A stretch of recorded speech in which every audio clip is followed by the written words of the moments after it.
Celebrating 75 years, the ILR School at Cornell University. ILR, shaping the next 75 years of work. I'm Harry Katz. I serve as the director of the Scheinman Institute on Conflict Resolution. This is one in a series of interviews I'm doing with conflict resolvers. I'm asking them how the pandemic has affected their work. The people I'm interviewing are connected in some way to the Scheinman Institute. They serve either as members of our board of advisors, or they may as well also teach in one or another of our professional development programs. Today, I'm pleased to be talking with Doug Wigdor, who heads a firm, and the firm defends employees who have been robbed of their rights, employees facing discrimination or harassment or other pressures. And Doug's firm is, as we call it in the field, is on the plaintiff side in litigations and in mediations and other matters protecting employee interests. So Doug, it's great to have you here. I'm going to start right into it with the question.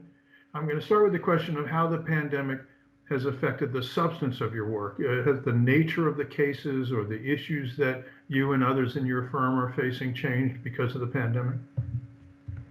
Well, first of all, thank you, Harry, for having me. And I'm glad that you introduced me as a conflict resolver, not a conflict enabler, because a lot of people might view me as, on the plaintiff side, actually creating conflict. But we do like to resolve cases, and that, I know, is the discussion for today. The landscape really of COVID coincides with some other really important facts that have happened in the same time. You have the Black Lives Matter movement, you have the Trump issues and impeachment, you have the Harvey Weinstein conviction, and you have sort of the Epstein case as well. All of these things and what I do in the employment setting, sexual harassment and discrimination, both in and outside the employment context, sexual assault cases as well, really have shaped the types of cases that we got in the last sort of 12 months. And so, okay, and that with that background, that's been affecting the caseloads. Then the pandemic comes along starting last spring. Has that led to an escalation in the number of cases or a change in the nature of the cases?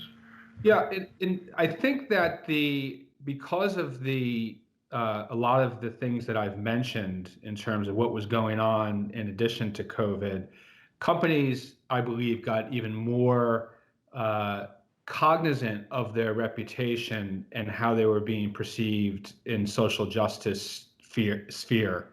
And they wanted to ensure that they were not having managers or employees who were sexually assaulting or sexually harassing others.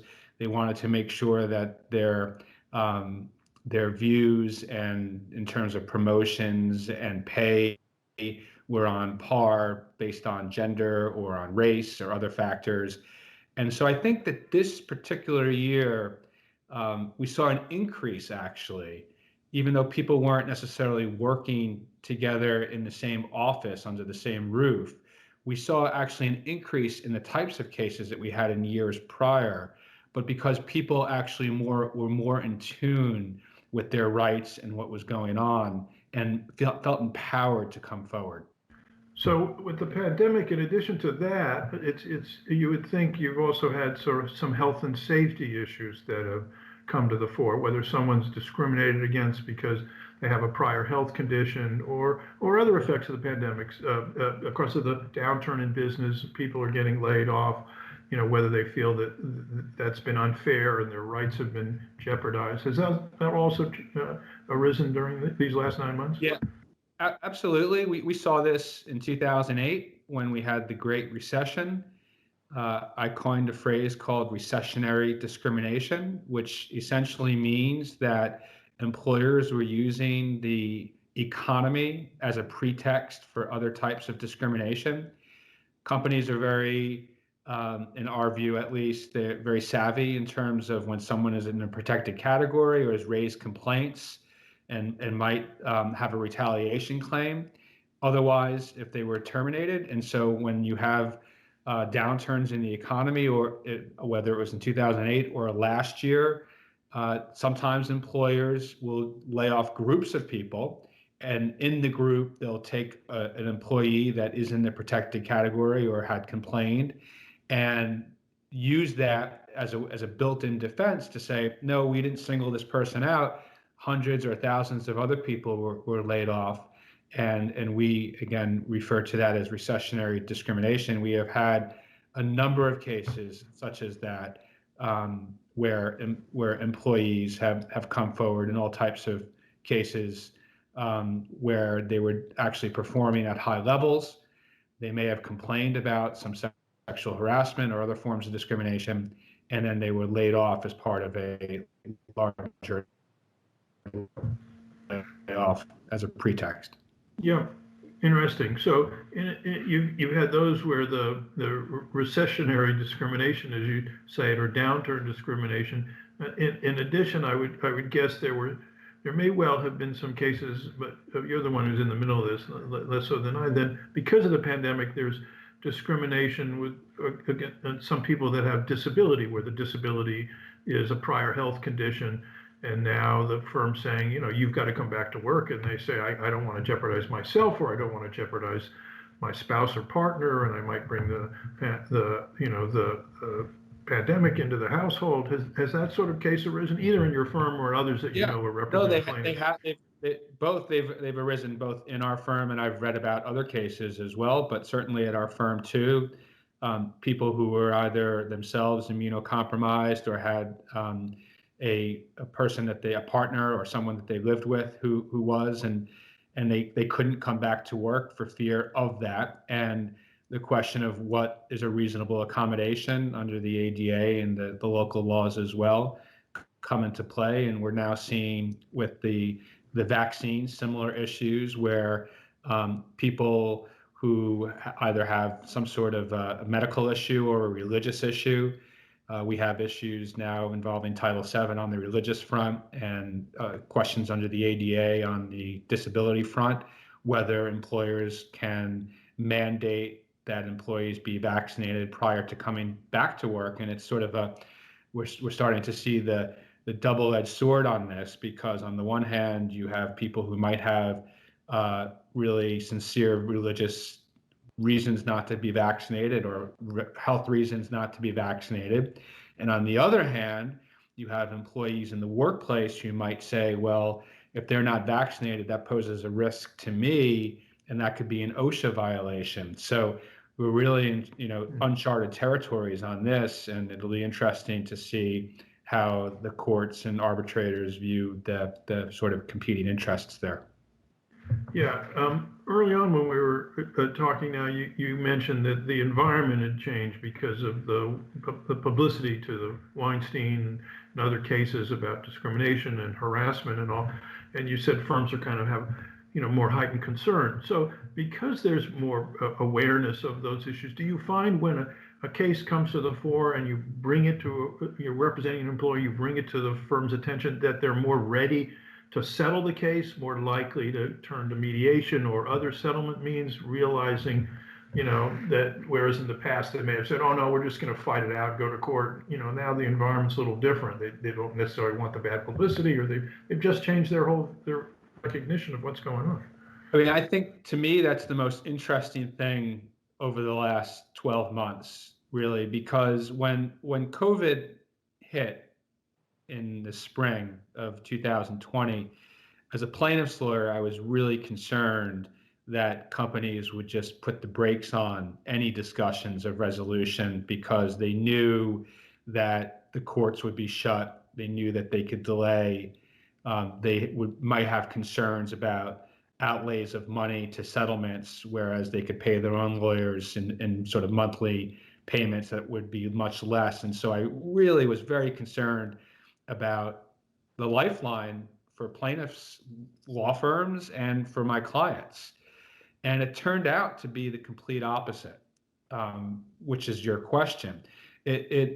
Companies over the last 12 months, I think, almost uniformly had shown a real interest in resolution. and mediation to get to that point. Some were through mediation, some were just through bilateral negotiations. But again, I point to this sort of things that were going on in addition to COVID, but also COVID, I think, softened people up and companies up a little bit, and they became almost more humane and understanding that what they do in the world and how they're viewed is as important as the product or the service that they provide.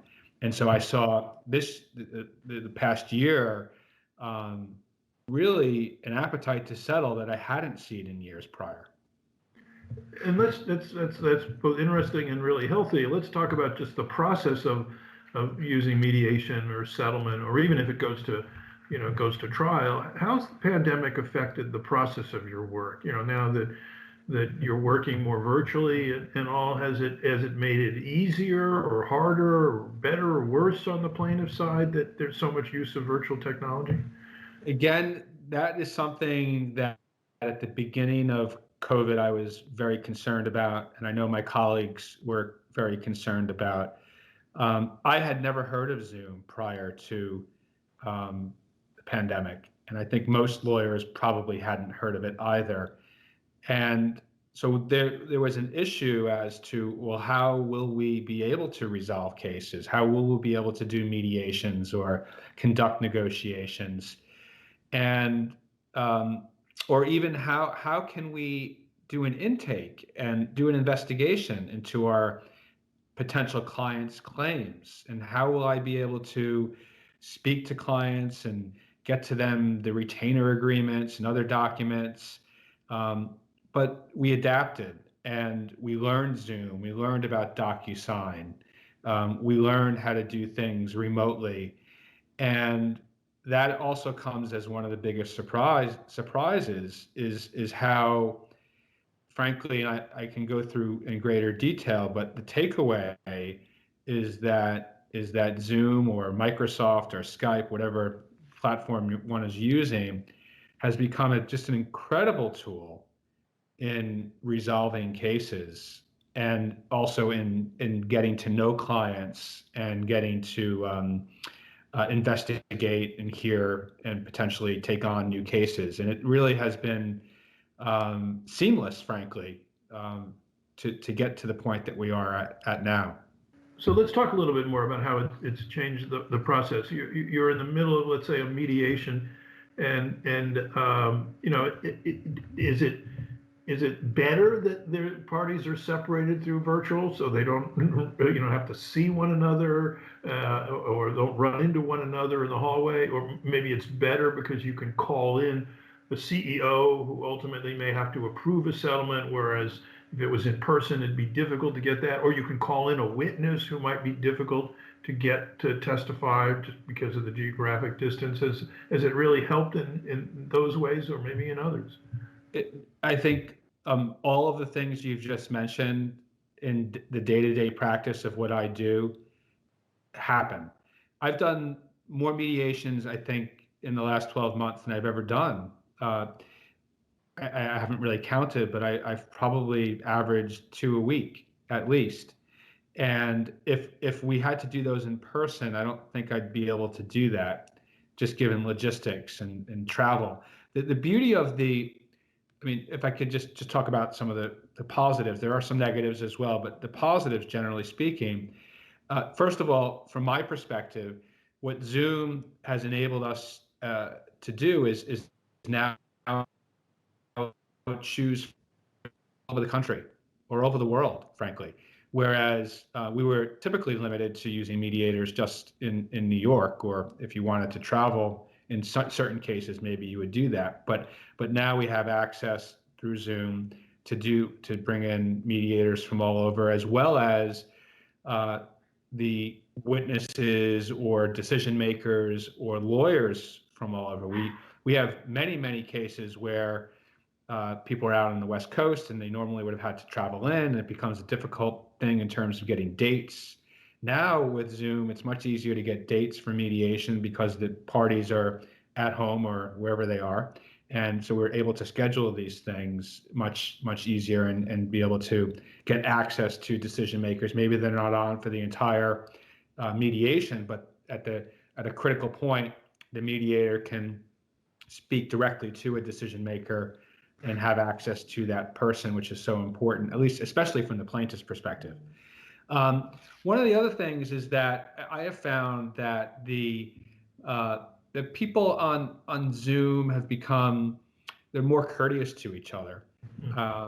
Not exactly sure why that is. I have some of my own theories, one of which is you see yourself, and so if you're yelling, you see yourself yelling, maybe that it doesn't look as appealing as it might otherwise, you might have thought it was. But people seem to be much more courteous, more receptive to people's feelings and understandings. That might also be true because of COVID and the issues surrounding COVID as well. But I think it's part of the medium that we are seeing as well. Not being in the same place in certain cases definitely has its advantages. Even at some of the larger providers of mediation services, oftentimes the victim might go to the bathroom or go to get a sandwich, and lo and behold, there is the person she or he's accusing of wrongdoing. That's obviously very uncomfortable. Zoom prevents that. You're also in your own setting. So you can see that's also disarming, and I think lends itself to more of a sort of a passionate, more of a helpful sort of dialogue and exchange when you see the person's artwork, or you see maybe a child in the background who shouldn't be there but comes in the middle of the meeting, or a dog barking. All of these things humanize what we're doing. And in the employment context, it's so acrimonious because you have people accusing each other of wrongdoing that sort of personal touch, I think, lends itself to resolution. So that's great that there's all those positive things. And you had mentioned that there are some negatives, but let's talk a bit about the negatives. Not necessarily saying it overwhelms the positive, but what are some of the drawbacks or issues or problems that you face because of the use of virtual technology? Well, I think that I think the defense bar, the management side, I had anticipated would use the virtual mediation as an excuse, to just kick the can down the road. But it actually hasn't happened. One of the things that they said at the beginning about virtual mediations that they didn't like was that you couldn't size people up. You weren't in the room. You couldn't make the same eye contact. You couldn't really look at the person in the same way that you can in real life. I don't think that's true, and I think most of my management side colleagues now would probably agree with me on that. So I don't honestly see that as an issue. In terms of sharing documents and the like, which people thought might be an issue, that's not an issue either. All these platforms have the ability to share documents and the like, so that hasn't really been an issue either. And so I'm really hard pressed to think of any real downside, frankly, in the mediation context. Now, I'm not talking about in the actual an arbitration or a trial, but from the mediation context, I have not really seen any significant downside to it. And I suspect you'll ask me about the future. Yeah, go ahead. I was going to ask that next. So, what do you think about the future? And so what I think about the future is that virtual mediations are here to stay and are going to be the preference, I think, of most people, because lawyers are very busy, right? We're overstretched. And to be able to do mediations without having to travel to the mediation center, there's so much wasted time that you're able to get right into it, and then and even multitask if need be because you're in your office or you're at your home office, and you're able to do other things when the mediator's with the other side. Whereas when you did that in person, it was more difficult because you were with your client in the same room, and so you really couldn't tell your client, well, hold on a second, I'm gonna work on another case. work on another case, Yeah. even though there wasn't anything to do in those the hour or two that you were waiting, but you couldn't just open up your computer and start working on something different. Yeah. It would be difficult to do that. So what about the cases that go to court? I mean, it would seem that some of these virtues just aren't relevant or don't appear in a court setting, and maybe for a court case adjudication, it's more cumbersome or limiting to be in virtual versus in person. Yeah. Can you talk a little bit or speculate about that? Well, I've done a Second Circuit argument virtually, and I've done a number of oral arguments on legal issues orally as well. And all of those were very easy to do. In fact, as a practitioner, they were actually easier because you could put your notes on the keyboard or stickies above where you were looking. And obviously, when you're doing a Second Circuit argument, you can't come in with 15 yellow stickies plastered around. You wouldn't work. But so I think actually it's good from the lawyer's perspective doing oral arguments on that basis. I have not yet done an arbitration or a trial remotely. Some of my colleagues have. And I think there are a lot of issues with that. I think it's very difficult. I think some of the big issues involve exhibits. Although we can share documents and things, it is difficult when you're dealing with multiple exhibits and you're cross-examining somebody on an exhibit to do that remotely. I do think that if you were to have a jury trial, I don't know how that would work remotely. An arbitration, I think it's difficult remotely to get a feel for the arbitrator as when you're advocating and cross-examining witnesses as you would in person on Zoom or another platform.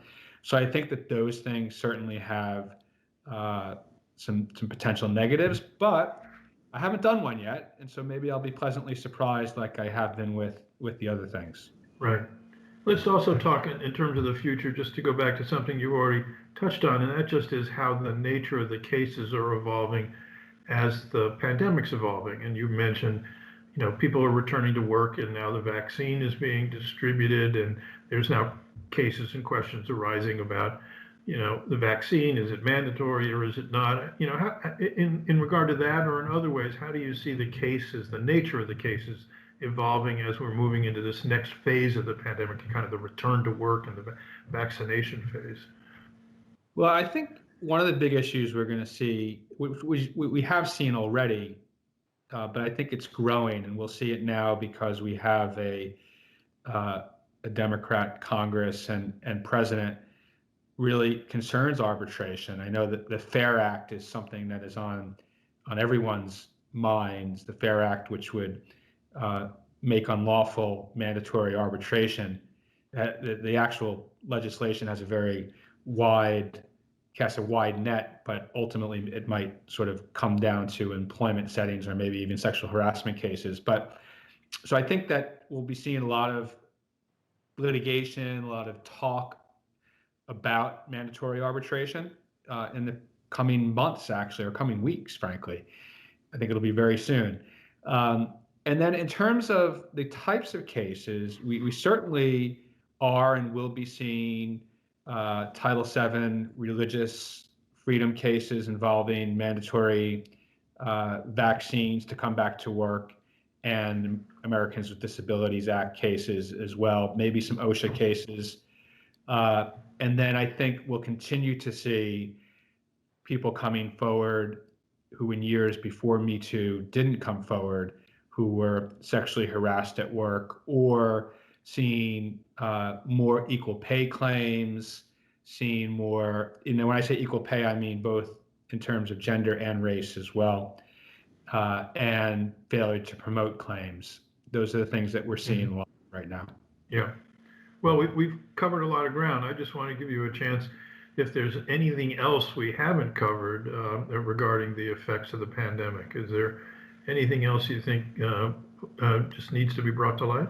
No, I just think, I think just looking at it from just 30,000 miles up in the sky, I think that obviously COVID, this whole period has been very, negative in so many different ways. But I think there are some positive things that I've touched upon that have come about, frankly. And some of that is companies having more of a social conscious and engaging more in mediation and conflict resolution. It's also people feeling empowered to come forward and not suffer in silence where they had in years past. And it's adapting to new technology and things that maybe lawyers didn't feel comfortable with, but now are using as tools to free up their time, which I think lawyers who are very stressed and have time commitments and family and obligations, I think that these sorts of things have really, really helped. So I try to look at things in a positive light, and I think hopefully this discussion, my takeaways are positive. Well, that's great. You've covered a lot and a lot of stimulating ideas, and I want to thank you for participating in the interview and also for all that you do for the Scheinman Institute and the ILR School in Cornell more broadly. Thanks again. Thank you, Harry.